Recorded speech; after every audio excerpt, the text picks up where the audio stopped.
Bienvenue dans Terrienne, l'actualité sur la condition des femmes dans le monde. Que l'on aime ou pas les films à gros budget, The Woman King marque un pas en avant pour la visibilité des femmes noires dans le monde du cinéma. Impossible évidemment de passer à côté de ce premier blockbuster afro-féministe réalisé par Gina Prince Bythewood et Viola Davis. Un pari inédit pour le cinéma afro-américain féminin qui peine à se faire une place dans un monde encore majoritairement blanc et masculin. Ce film s'inspire de l'histoire des Agojis, ces combattantes du royaume du Dahomey, l'actuel Bénin. Et pour Viola Davis, ce film s'adresse à la petite fille qu'elle était et à toutes les petites filles noires. Comme elle l'a dit au Festival du film de Toronto, des propos captés par une TikTokeuse. Tout est une question de valeur.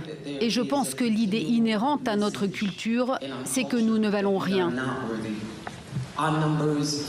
Les chiffres sont édifiants. Les femmes noires ont 246% de risque en plus de mourir en couche. 75% des filles exploitées dans les trafics humains sont de jeunes femmes noires. Une jeune femme noire violée avant l'âge de 18 ans a 68% de risque que cela lui arrive à nouveau. Nous sommes les laissés pour compte. Ce film, c'est un cadeau que je leur fais.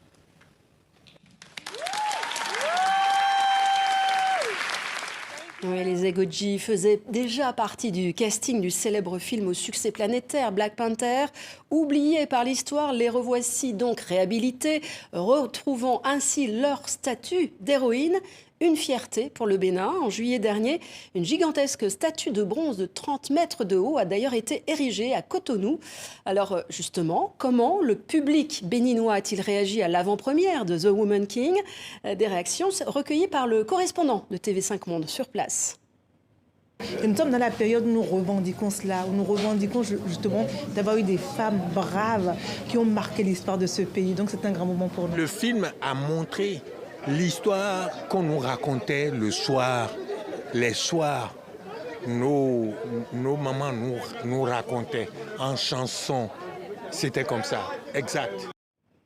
Et dans ce film, Viola Davis, 57 ans, incarne la générale Nanisca qui menace ses troupes jusqu'à la victoire.